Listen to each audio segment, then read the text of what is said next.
Good. Yes, sir. Bismillahirrahmanirrahim. Assalamu alaikum, dear participants. Welcome to this section of Extension Lecture Series. Today we'll be talking about a very important topic, something that concerns almost everyone, and it relates to family and marriage. So, family and marriage is something that all of us, in some stage of our life we do pass.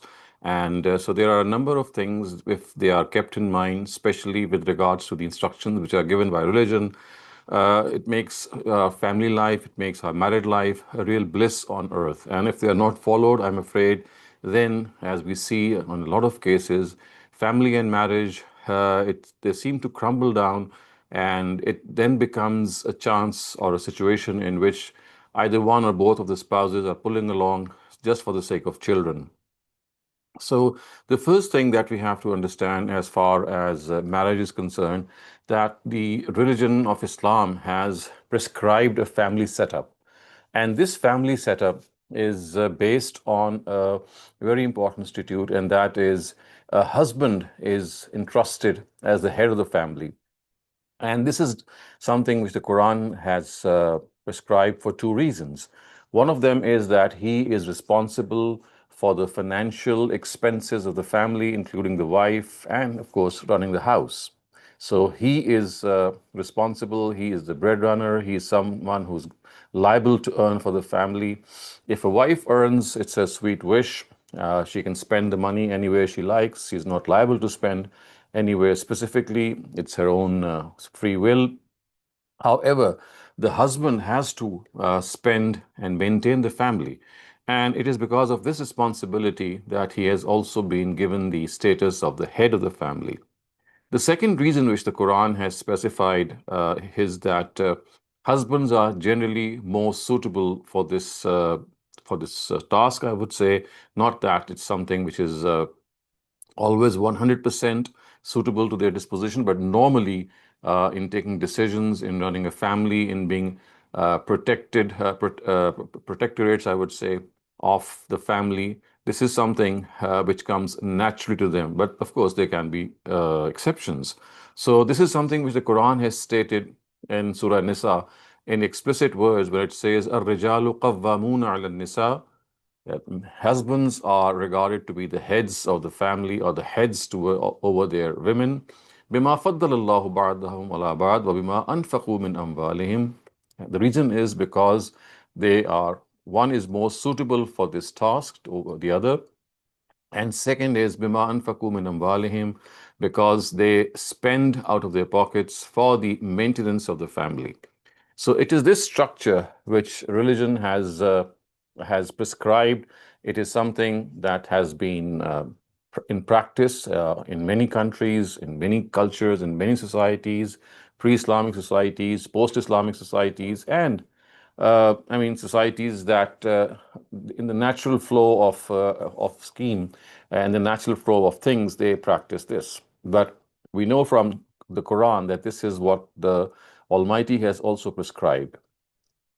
Now, if this is understood, then there are certain areas, there are certain instances in which husbands are addressed, and if, in fact, in order to make this family, make this marriage something of a worthwhile experience, something that can really picture a house which is composed of an ideal family, certain things they are something which these are the things that a husband must always keep in mind. Now, as far as the first thing is concerned, they have to realize, because you see, there are a lot of cultural practices which at times hinder the understanding of many husbands. So, the first thing that they have to understand is that as far as running the house is concerned, as far as managing the house is concerned, it is not necessarily the responsibility of the wife to run the house. But because today, in many cultures in which women are not earning, they're not professionals, it just comes naturally that women, being stay-home moms or stay-home wives, they look after the affairs of the house, and husbands, they go and earn for them. But this structure at times is just a matter of default. So the first thing which husbands have to realize is, because this is something that has plagued the minds of many husbands, especially in the Indo-Pak subcontinent, and many people who have lived here, or whose parents and grandparents have lived here, and now they are living, and their last generations, or the recent generations are living in other countries. So to them, it is something of a religious norm that a wife is liable to look after the house, to look after the children, to maintain the house, even go as far as clean the house and clean and wash the dishes, iron the clothes. And so all these things for men or for husbands in the subcontinental culture and the culture which is influenced by the subcontinent is quite a natural thing. It's quite a norm. So nowhere in the Quran, absolutely nowhere, and I say this with full responsibility, that nowhere in the Quran has this setup been prescribed. So, as a consequence, it could be the husband who might be looking after the affairs of the house. It could be the wife. It could be both of them. It could be through outsourcing the tasks to other people. So, as far as running the affairs of the house is concerned, husbands have to realize that this is not something of a written or a given or a understood obligation that women have to stay at home and look after all these tasks. And the best way and the best thing perhaps is that before entering a marriage bond or the marriage bond, these things must be discussed beforehand. So this is something which they have to understand, that as far as running a house is concerned, it's not at all prescribed the way people normally think that women are liable to do it. One more thing that I would like to mention here, which I should have mentioned earlier on, I think, and that is when I was referring to the fact that the Quran says that husbands are liable to be looking after the financial affairs.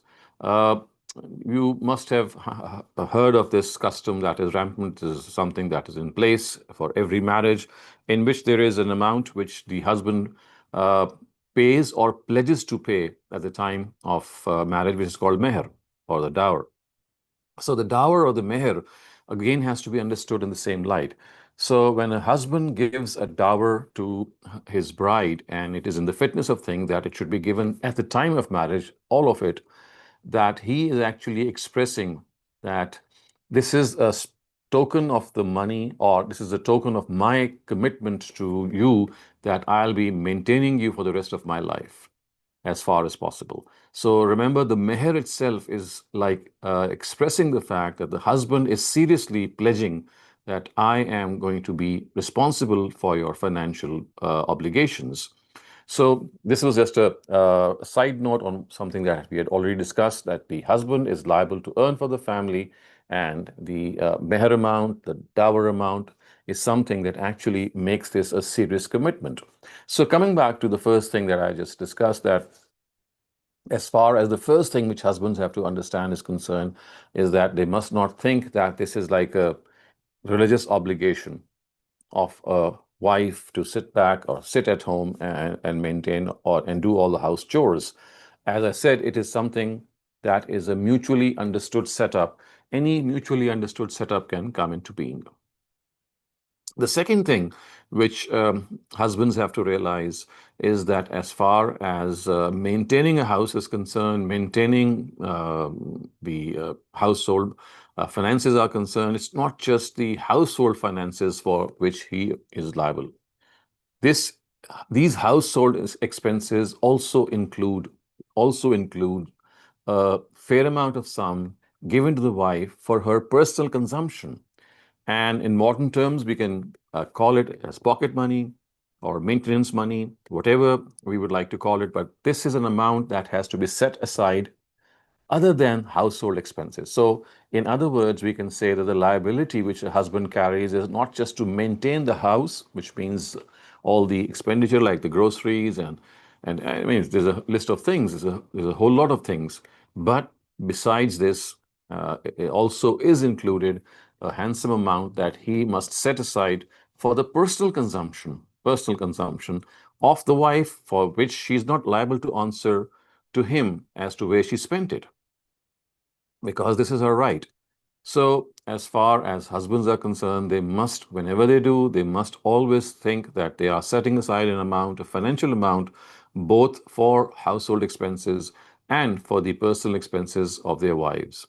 And in this regard, I think there are certain things that need to be probably looked into a little bit deeper, and that's why I'm going to dive a little bit deeper here and make this a point, because this is a area in which I see many husbands not understanding this responsibility, and they think that it's not their obligation. Many of them think that's not their obligation, and they think that, well, the household expenses that they give, a wife should just maybe save from something from those expenses and then use them for herself, which is grossly wrong. So, a couple of things that have to be further understood in this regard by husbands is that the amount must be, I mean, it should be a good amount. It should be something which is going to match their salary. It would be absolutely pathetic if a person is earning thousands and millions and he's giving a few hundred rupees to, or a few hundred, whatever the currency is, to the wife. So what I mean to say is that commensurate with what a husband is earning, he should give a amount that is respectable, that is something which is in commensuration with what he is earning. Also, it is in the fitness of things that this amount has to be revised every now and then. It's not like a one thing. I mean, you started off your life, let's say 10, 15, or 30 years ago, and you thought of a particular sum of money and you're sticking to that. So it's like something that is adjustable, something that is revised, must be revised according to inflation. Also, they have to understand that instead of making the wife ask every now and then for the money that, I mean, a husband owes her, they should give it in one lump sum, and preferably before the start of the month, because we do see husbands being asked time and again by the wife, and they make her wait. And then, of course, it's like it's difficult for a person of self esteem to ask time and again. But then, this is one of the greatest things that also causes that consternation, bad taste, argument, altercation between a husband and wife. So, most of the cases that arise in this situation, and they lead to even a divorce, they arise from this financial, I would say, I mean, it's not bungling, I would say it's like stinginess on the part of the husband. They don't realize that this is an obligation. It's not a favor that they're doing. It's an obligation on them that they have to give this amount to the wife before the start of every financial month. And one more thing, that this amount that they give, as I said earlier on, is something that they have no right to ask, that what, where, and why, and what, and on whom the wife spent. This is her own sweet will. She has to, in all circumstances, been given the privilege of spending it wherever she wants to. So, this is the second important thing which husbands have to realize in spite of being the head of the family. So, the first being, women are not liable to run a home. I mean, it's not necessary to run a home. It's not necessarily her responsibility. It could be any model that can be mutually understood and made to work. Secondly, the amount that has to be given to the wife for the maintenance is something which is separate from the household expenses and must be a handsome amount according to the salary and the situation of the husband. So these are the two very important things in this regard. The third thing is that a husband, in spite of being the head of the family, and of course, this actually means that when there is a deadlock, he has a casting vote. And so it does not mean that he is always going to exercise his casting vote every time there is an argument immediately. So you see, whenever there is an argument in which there are two differences of opinion regarding the same matter, in the fitness of things, a husband must try to run the affairs of the house in a democratic way, in discussing things regarding major household decisions. At times, I mean, he doesn't need to even interfere, because if the wife is running the show, she's taking decisions. Similarly, if the husband is managing the affairs, he's taking the decisions, and things are going on smoothly. But the thing is that whenever there is I mean, something of a deadlock, then the husband, because he is the head of the family, he has the casting vote, he has the final vote, I would say, but that should not be something that has to be exercised immediately. So you see, when there is an argument or when there's a difference of opinion, it is best to sit down, have a good exchange of arguments, of reasoning, and it's in the fitness of things that whoever has a better view, whoever's view is more logical and more intellectually understood, should be accepted by the other spouse. But you see, what happens is that at times, there is a deadlock, and in spite of all the democratic norms which a husband may exercise, there is this chance or there is this situation in which he may need to. You just cannot have a deadlock indefinitely because there are issues that have to be resolved, and they need to be resolved. Forthwith, which doesn't mean necessarily that you have to do it immediately in one sitting, but it requires some amount of urgency. So in this situation, a husband must fully understand that imposing his opinion without making the wife understand is not going to be a good precedent as far as running the house is concerned. He has to take his wife into confidence, and of course, the wife has to understand, and has to be done through a mutually agreed course. And one would expect that because both are educated individuals, and whoever has a better view should prevail intellectually, and that should be accepted. But as I said, in spite of this, there are times in which, after a lot of discussion, you still find yourselves at a dead end. You find yourselves deadlocked. So it is here that the power of the husband, which the Quran invests in him by saying that he is the head of the family, can be exercised. I mean, it's not has to be exercised immediately or all the time, but it is something. If the deadlock has to be resolved, then the casting vote is by the husband so that they can move on. And also remember that this casting vote or this final decision might be absolutely incorrect. It could be absolutely incorrect. But you see, one of the two has to be given the option of letting his or her opinion prevail.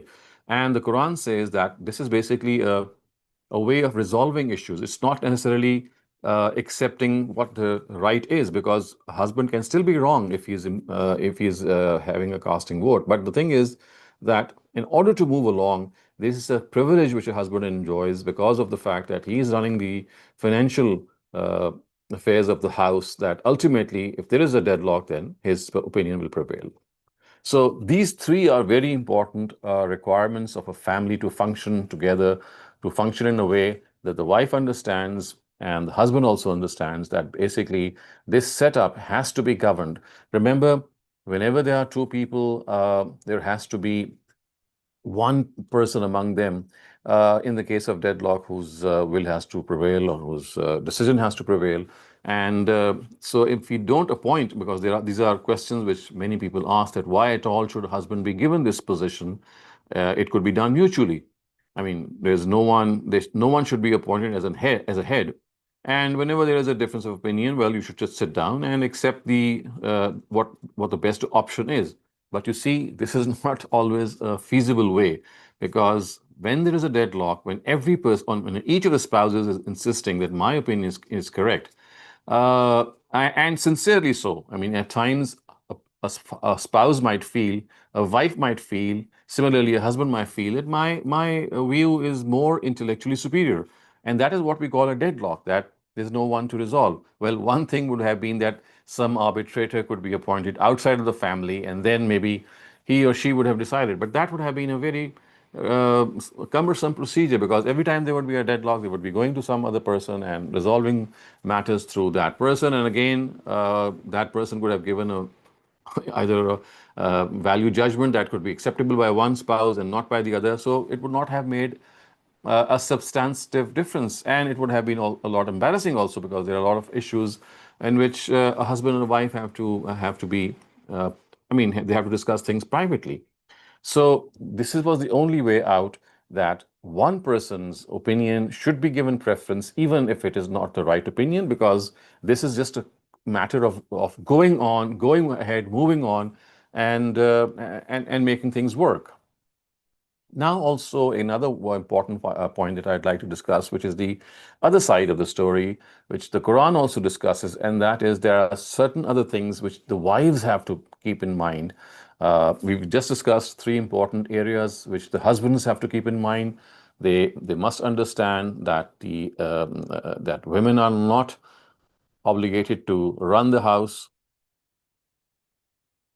Similarly, it's not their responsibility in any way that they have been regarded as individuals to run the house.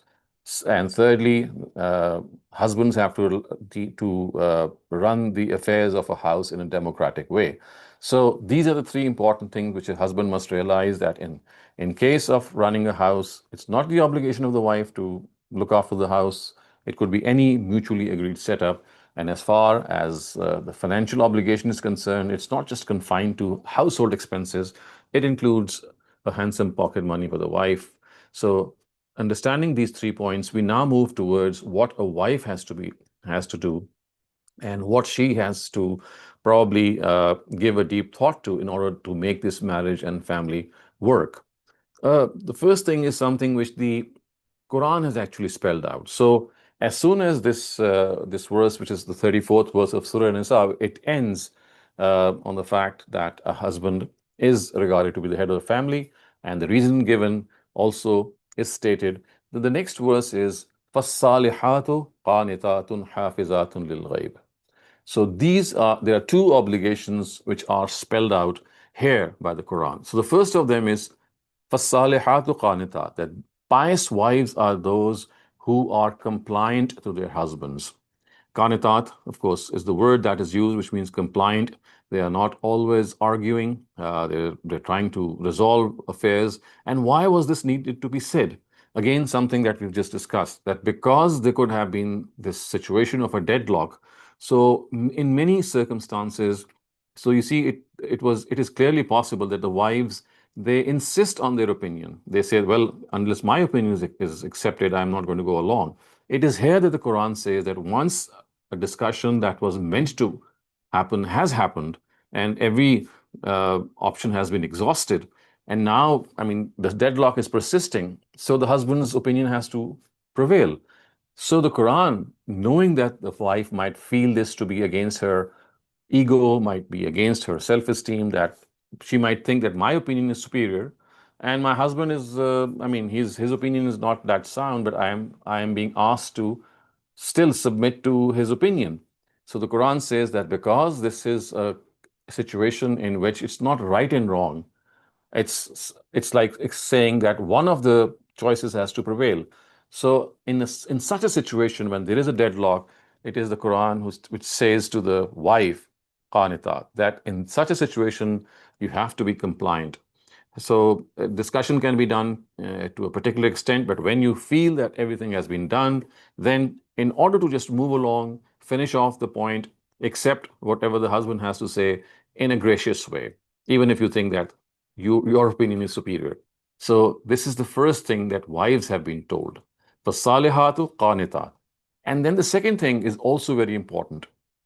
It is something that is applicable to the husband as well, but specifically to the wife, because the Quran has pinpointed this as a duty of the wives. So it says, فَالصَّالِحَاتُ قَانِتَاتٌ, and then حَافِظَاتٌ لِلْغَيْبِ بِمَا حَفِظَ اللَّهُ, that they guard the secrets of their husbands.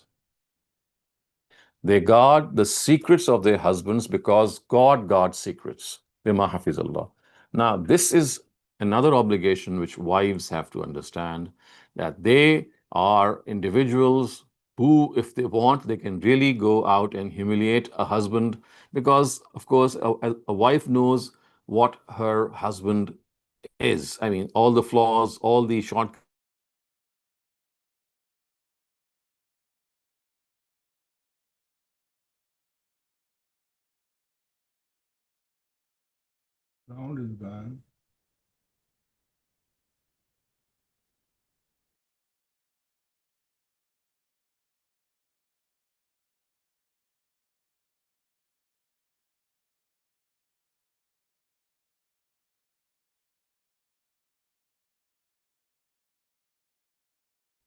Assalamu alaikum, everyone. It seems that we're having some technical difficulty. The video is stuck. So let's wait for Dr. Saleem to, maybe he'll just need to have to reset his Zoom or internet or something, and then he'll be back shortly, inshallah. So let's hang in there. Oh, he's back. Come back.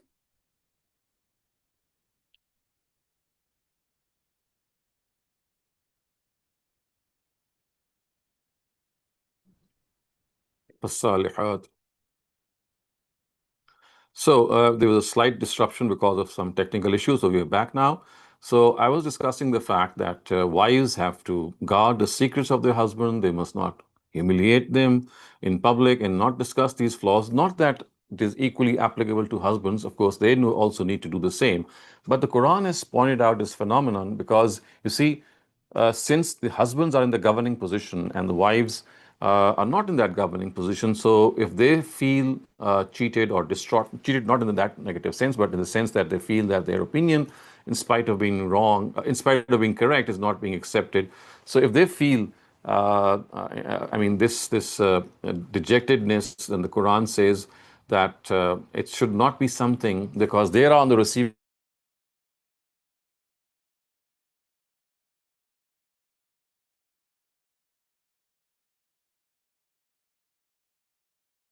It seems that the technical glitch has returned. Let's be patient. Inshallah, it'll resolve shortly.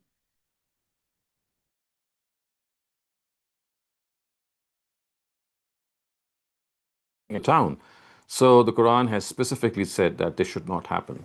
The third and final thing in this regard is that they have to understand, Assalamualaikum, Dr. the Saleem. wives have to. I'm really sorry to interrupt you. The last about half a minute was stuck. If you could please repeat it from the last point of like the wife having to guard the husband's affairs and from that point onwards. Okay, okay. So I'm going to just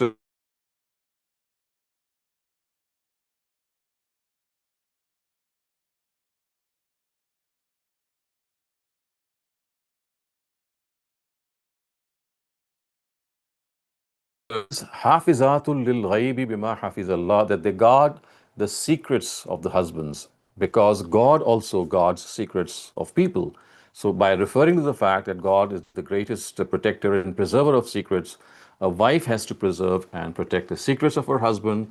Why is this said? Because she's on the receiving end, and she might feel that the husband is overpowering her or maybe all the time trying to prevail on her. So there is a chance that she might take the matter to the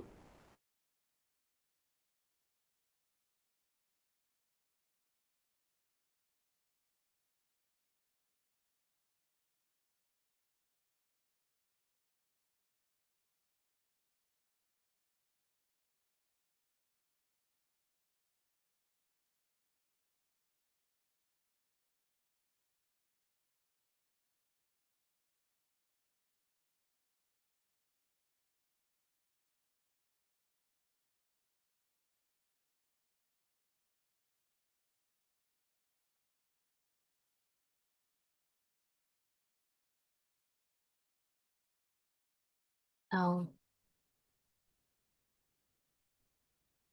Assalamu alaikum, Dr. Saleem. That it got really spotty at the end again. Okay, so discussing the fact that we have to guard the secrets of your husband is again a very important statute, and I think it is something that is naturally a very logical thing. That if you would like to reform a certain issue, then it has to be done in a personal, face-to-face manner. If you start discussing someone in public, then if even if there is a chance to reform that person, you lose that chance because once the person stands humiliated in the eyes of the public, many people they become even more audacious.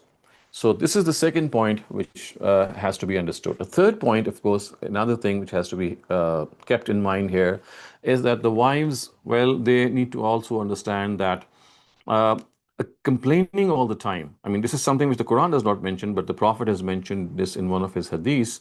And he says that one of the things that has plagued the Arab women of his times, and I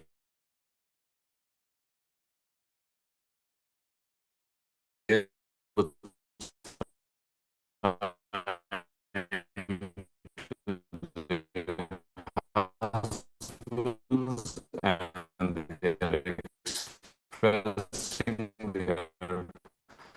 Dr. Saleem. in gratitude to whatever few things that she might have done for this, not sufficient. So the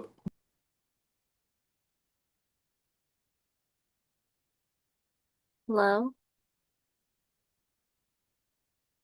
I think we lost the connection again. नहीं, अभी कौन चल रहा है? Dr. Saleem, there was a lot of audio glitching about the last thing we heard was that in one of the things that plagued women in Yeah. the Arabian times. Okay, can you hear me now? Yes, now you're loud and clear. Okay, so the thing that I was discussing was that one of the things which the wives need to revisit, I'm not talking about all wives, but in general, that they must have a thankful attitude towards their husband because they're trying their best to earn for them, making things work. It's really difficult today in such crunchy economic times. So one thing which the Quran, which actually the Prophet, as I said, has prescribed is that they should try to acknowledge the efforts of their husbands. It's not all the time that they might be, falling to, then they might not be according to their expectations and they might be falling short of their expectations, but there are certainly times in which they might be fulfilling their duties and obligations. So the women have to be more acknowledging, more accepting of the fact that my husband is doing something for me and express that gratitude for him. So I'm going to end my talk here, and there is another part to this discussion that we will be, inshallah, taking up in our next series or next session of these extension lecture series, in which there are some more details that will be discussed. But for the moment, I will be discussing just these 2 points, that in order for a family and a marriage to work, there are 3 things which a husband should be very careful about, and 3 things which a wife has to be careful about. Just to repeat them in point form, the first of these things regarding the husbands is that they have to understand that running the house is not an Islamic duty of a wife.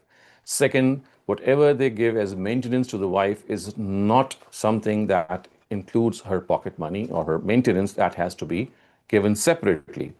And third, they should try to run the house in as democratic a way as possible, invite discussion and criticism, and then if there is a deadlock, of course, their decision will prevail. 3 things that have been said to the wife, 2 of them the Quran has said. So the first of them is that they have to be compliant whenever there is a deadlock, and the husband's will or decision has to prevail. Second, they must guard the secrets of their husbands, must not discuss the flaws of their husbands.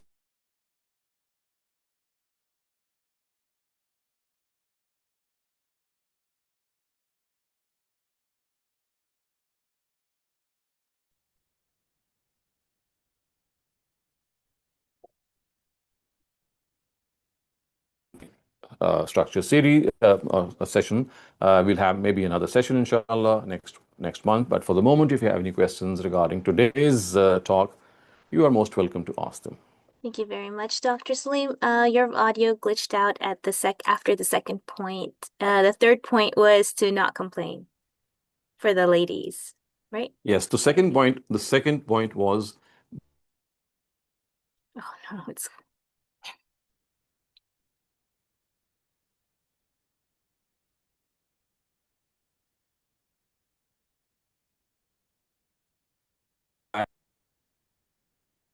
Yeah. oh now you're audible. You sorry, Okay. that The was second another point, glitch. I can still repeat the second point.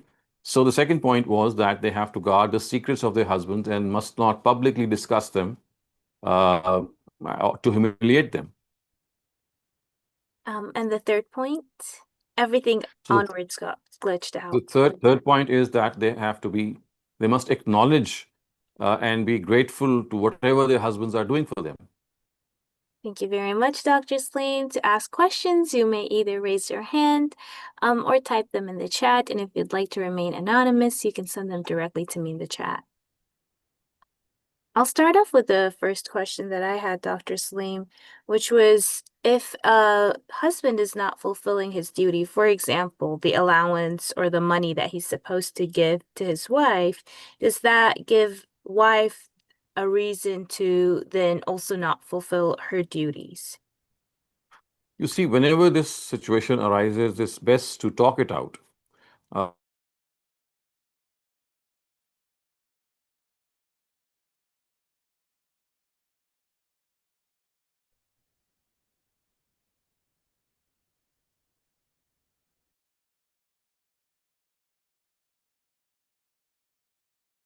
I mean, it's not something prescribed, should be avoided as far as possible. So the first step would be to try to find out what the issue is. And this can be done in a number of ways. This includes by maybe if the husband is not responding properly or not answering the question properly, by maybe taking into confidence someone whom he trusts, so that it could be indirectly conveyed to him that the wife is really upset that he is not up to the mark as far as his duty is concerned. And if that also fails, obviously, I mean, they can take the family elders into confidence and ask them to intervene. But you see, if a husband persistently shirks his responsibility, then I mean, a wife has the not only to refuse her obligations, but to walk out of the marriage. Thank you very much, Dr. Saleem. Mo, please go ahead. Dr. Saleem, my name is Zahib. I'm asking, what is the responsibility of a wife in a marriage? Because clearly, the version that I heard from you today, it shows that men are responsible to provide for them and for the family, and also take care of them, make decisions as well. So decision is a responsibility as well. In a way, it's a privilege, but it's a responsibility as well. So it doesn't seem like it's a contract. So what's the responsibility of a So woman? I was just, I mean, interrupting you that almost half the time that you were speaking, there was no voice. I could not hear you. Sorry, can you hear me now? Yes, I can. Yeah, Mo, go ahead. You're clear. Okay, sorry, Dr. Singh. So I was going to ask you, like, what is the responsibility of a woman in a marriage? Because it seems so that a man is responsible for the earning and taking care of the household, and given the responsibility of like taking a decision is also obviously it will be judged by God that if that he has taken the right decisions. So what, like, why even a man shouldn't get married? Because it seems like from this version that there is no obligation or responsibility on a woman in the marriage. No, that why, what made you conclude this?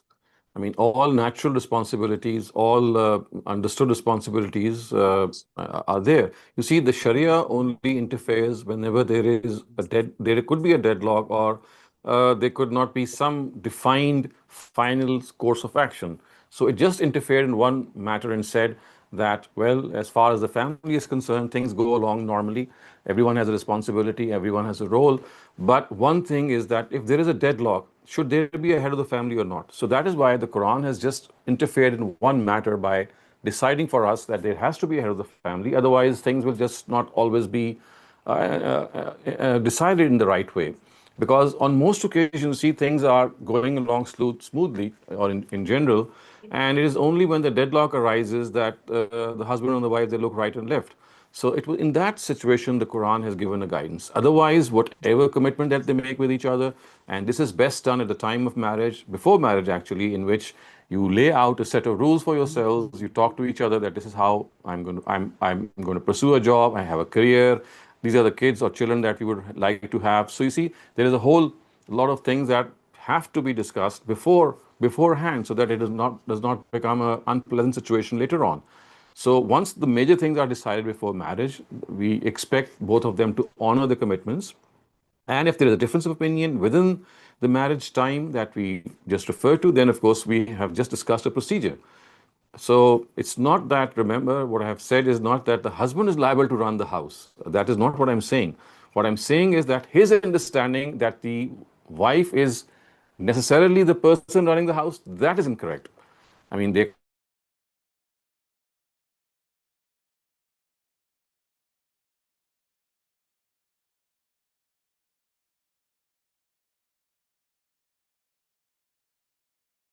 I think you froze, doctor. Yeah, he's having connection problems on his end. Let's wait for him. He should be back shortly. Dr. Saleem, did I, you were frozen for a I'm bit. frozen. But we got the point. So the reason I asked this question was because, like, so men are responsible to earn for the house and provide for the house. And you asked that, and you said that like women are not responsible for taking care of the home. It's like it's not an obligation. It can be contracted by discussing it earlier. But a lot of women, they don't want to do it. So like it doesn't seem like there is any responsibility per se on women for of any kind because they can spend their own money. That's totally fine, but doesn't seem like there is any responsibility given to women. You see, always remember that it's not a responsibility even which men have been given. Even in this state, you see, there's just one instance in which the Quran is telling us that if there is a deadlock, how can we move along? And the other thing is that since they are spending for the maintenance of the family, they are installed as the head of the family. So the Quran is just discussing the structure, allow me to say, the management structure of the family. That is all. Otherwise, everything else is common sense, practice, and naturally understood. You have to abide by a word. And as I said, there are certain things that have to be discussed before marriage, in which they have to come together and chalk out that, well, the future that lies in store for them, the kids that they'd like to produce, the way they would like to educate and instruct them, maybe a career that they would like for either of them should like for themselves. So all these discussions can be, or I mean, it's recommended that they have to take place before marriage. And if women or girls, they are not in this, they're not prone to this, then obviously there are going to be repercussions. So this is precisely what parents and elders have to teach them, that marriage is something for life, and if you are committed for life, then it's a serious affair. And if it's a serious affair, then there are certain things that you should understand before entering the marriage bond, that they can have far-reaching uh, uh, implications on what has happened or what will happen. Thank you, Mo, does doctor. that answer your question? Yeah, it sort of does. Yeah, I mean, I still have a little bit of confusion, but yeah, I think what doctor primarily is saying that it's better to decide these things before marriage to avoid any issues later on, and that makes sense. Thank you very much. Thank you, Dr. Saleem. We have a question in the chat that's asking if a husband is unemployed and the wife is the one who's earning, then does the leadership of the husband still prevail? Oh, yes. It still prevails. So the Quran has not said that whoever is going to be running the show or running the affairs is going to be the head. It is actually making the men responsible or husbands responsible for earning. So these are situations which are exceptions, in which a wife is earning. At times both are earning. At times the wife is earning more than the husband. So that's besides the point, because you see there are two criteria for selection of a husband to be the head of the family. The first is that they are earning, and the second is that the Quran says that they are more suitable for this task, which means psychologically, physiologically, emotionally, they are more prone to this task. So it's not just earning element, it's also the other element. So even if the wife is earning, it does not make her the head of the family. I mean, if she's earning more, or let's take the extreme case that she's earning and the husband is doing absolutely nothing. Thank you, Dr. Saleem. Nashad Shafqat, please go ahead.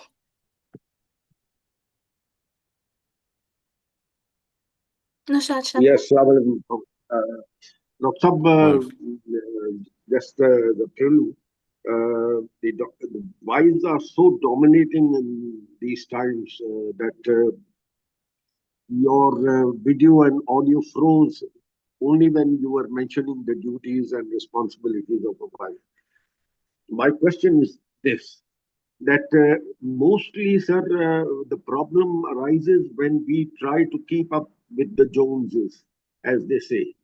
Wives look at their neighbors or Mm, better off relative of the husband and the criteria then becomes that, look, he is giving his wife this X amount, you are giving me a paltry sum. mm, Not mm, realizing that that gentleman is earning 20 times more than this gentleman mm. is. That is Right. one of the issues I feel Mm, I've seen in professional life also, that trying to keep up with the Joneses. mm. The problem arises only when we try and keep up with others without realizing what is happening. I think that needs to be addressed also, sir. Mm. So yes, that's true. I mean, the comparison it really gets to the husband, and this causes a lot of bad taste. So that is why you see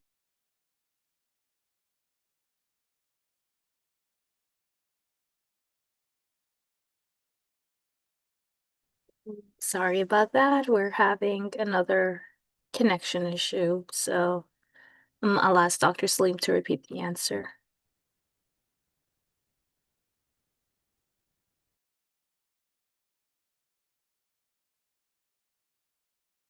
marriage in which, because this is a thing that every person is likely to go through. Dr. Saleem, I'm really sorry to interrupt. Oh. The whole answer, the time while you were answering was frozen. Okay. So I'm going to answer again. Uh, am I being heard now? Yes, you're loud and clear. We can hear you now. So what I was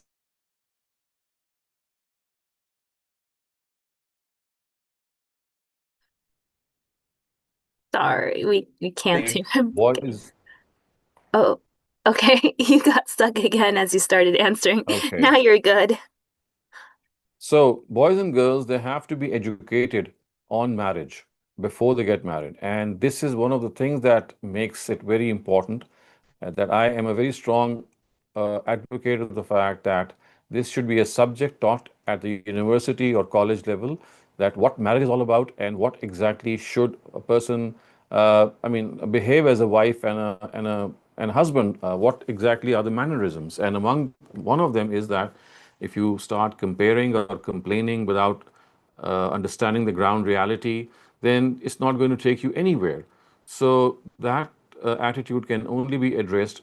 It is one of the things that has to be addressed. There are many other things which, as I said, has to be taken up as a subject at the high school, maybe, or the school or the college or university level, in which these important points, because it's like every person is going to go through this, almost every person is going to go through this process.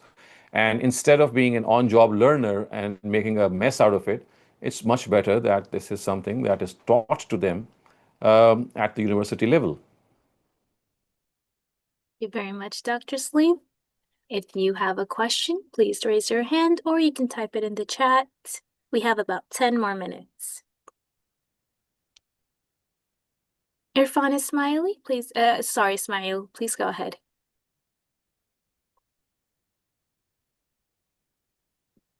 कौन हूँ doctor साहब? Walaikum Assalam. इस हवाले से मुझे guide कर दीजिएगा। मेरी जो अंडरस्टैंडिंग है वो ये है कि वो प्रॉब्लम तब पैदा होती है क्योंकि जब हम में से बहुत सारी फैमिलीज ऐसी हैं जिसमें जो लेडीज़ हैं वो फर्स्ट टाइम वर्किंग लेडीज़ हैं और Hmm. जो लड़के हैं उन्हें भी इस चीज़ का एक्सपीरियंस नहीं होता क्योंकि उन्होंने अपनी माँ या बहन वगैरह को काम करते नहीं देखा होता, तो उन्हें भी एक्सपीरियंस नहीं होता कि एक वर्किंग लेडी के साथ कैसे डील करना है। तो जब भी Hmm. कोई लेडी बाहर जाती है काम करती है तो उसकी अपनी पर्सनैलिटी एक हाउस जो होम मेकर है उससे बहुत स्ट्रांग होती है। तो ऐसी सूरत हाल में मतलब कन्फ्लिक्ट ज़्यादा होते हैं, मतलब उसे समझ नहीं आती कि वो उसने इस तरह डील करते हुए नहीं देखा होता लेडीज़ को, जबकि जो औरत होती है वो पर्सनैलिटी भी ज़्यादा स्ट्रांग होती जाती है। तो ऐसी सूरत हाल में वो जो डेमोक्रेसी है उसको थोड़ा बहुत गिव अप करना पड़ता है, अपने डिसीजंस को गिव अप करना पड़ता है क्योंकि आपकी वाइफ की भी जो पर्सनैलिटी है वो भी स्ट्रांग होती है। तो क्या ये बात दुरुस्त है? तो देखें, मैं तो ये अर्ज़ कर रहा हूँ कि हर वक्त आपको अपने फैसले का नफाज करने के लिए नहीं कहा गया। आपको ये कहा गया है कि इसका लिहाज करें कि आपकी जो वाइफ है उसकी शख्सियत कैसी है, उसको साथ आपको लेके चलना है। अगर किसी वक्त आपको अपना आखिरी जो यूँ समझ लें जिम्मेदारी है, उसको अगर आपने इसका नफाज करना है, आपने अपना कास्टिंग वोट देना है, तो ये बिल्कुल ऐसी सिचुएशन में होना चाहिए कि जिसके बाद आप समझेंगे और कोई चारा नहीं है।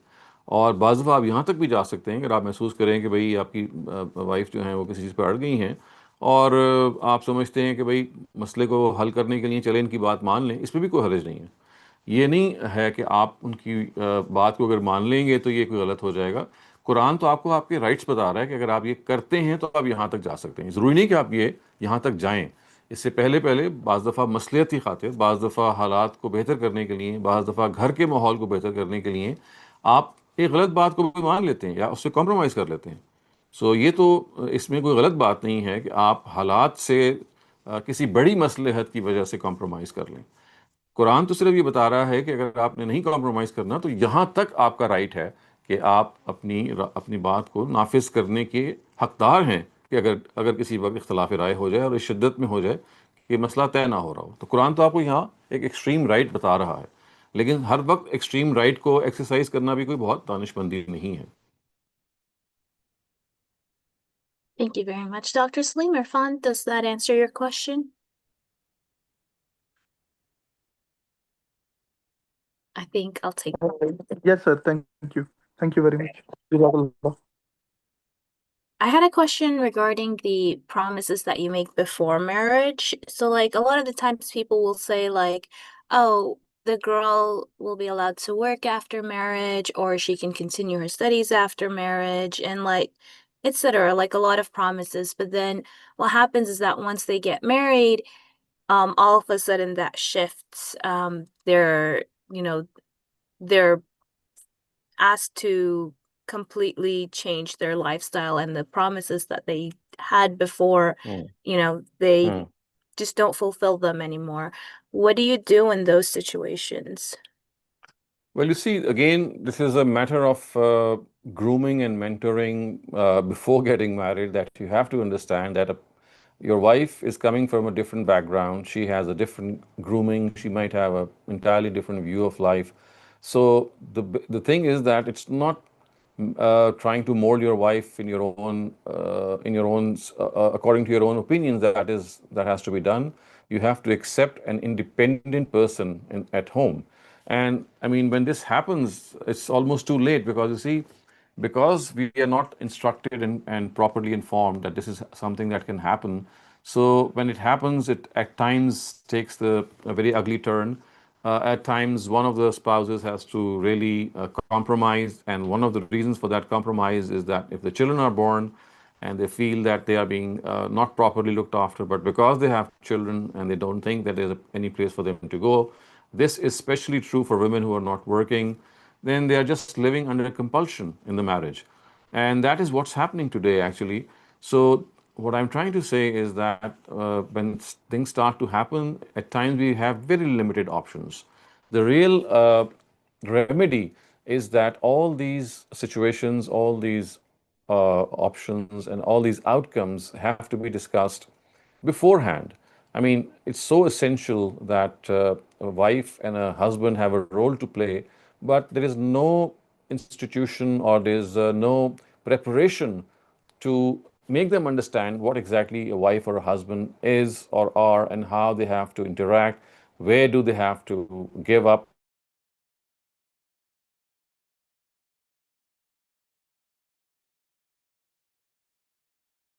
We have another connection issue. Situation gets out of hand, we have very few options. And the one that you have just said, it's like something that might not work, because you see, if husbands have this proclivity of not discharging their duties, and it goes on, what else that wife can do except that maybe she can maybe ask someone to interfere, and more often than not, that interference also is not acceptable to the husband, and then things get even far worse, and unfortunately, divorces, or as I said, living under compulsion is the only option that is left for the wife. Dr. Saleem, we have another question that asks, when the Quran says الرجال قوامون على النساء, can we ascribe it as a direction in the particular context of the patriarchal society that existed at the time of the Prophet? I'm not hearing you. Oh, can you hear me now? Yes, I can hear you now. So when the Quran says that the الرجال قوامون على النساء, can this be ascribed specifically for the time of the Prophet, peace be upon him, because it was a very patriarchal society? Well, if patriarchy is the reason, then that is still existing today, and that's not the reason actually. So, if something had to be confined to the prophetic times, there had to be something in words mentioned. I mean, the Quran does not describe this as a limited verse or as a verse having a specific scope of application, and that scope is confined to the times of the Prophet.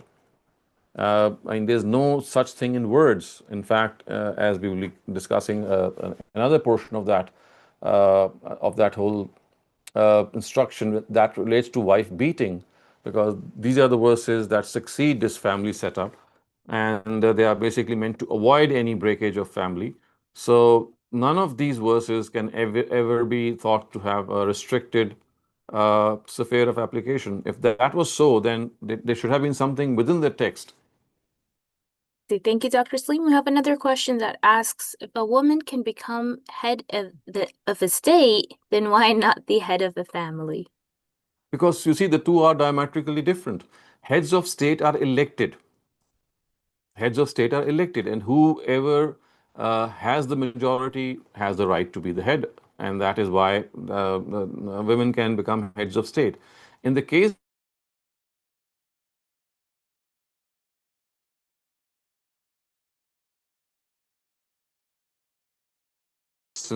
and in that organization, there is no election. There is always a CEO, just to take cue from our current situation. You have an institute, you have an organization which has a CEO, and that CEO has certain rights, and people who are uh, answerable to him, they have certain rights.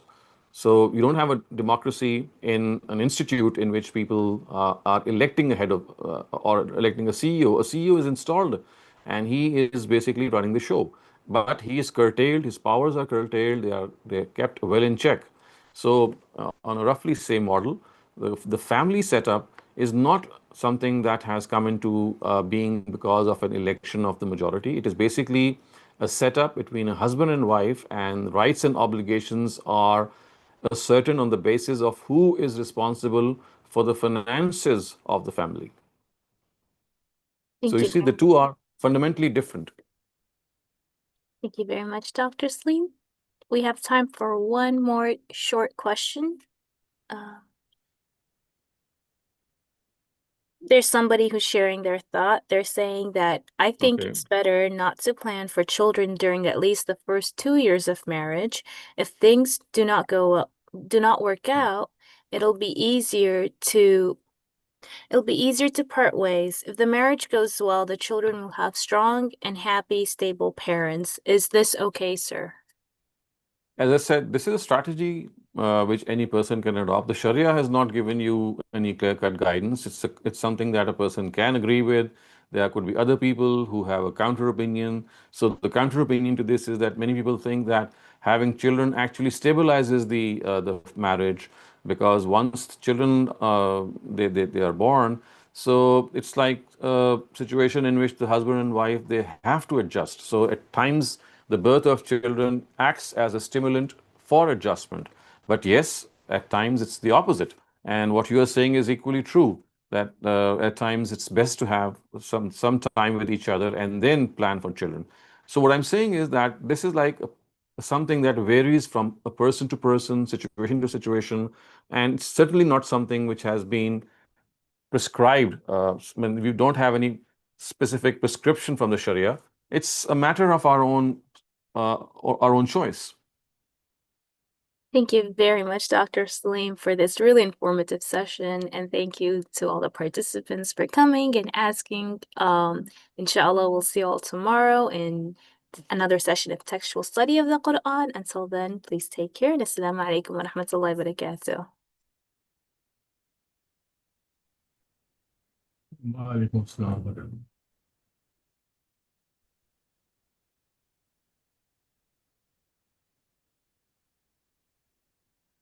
Dr. Saleem, I think you'll have to end the session on your end. Okay, so that's all, folks. See you tomorrow, inshallah. Inshallah. Assalamu alaikum.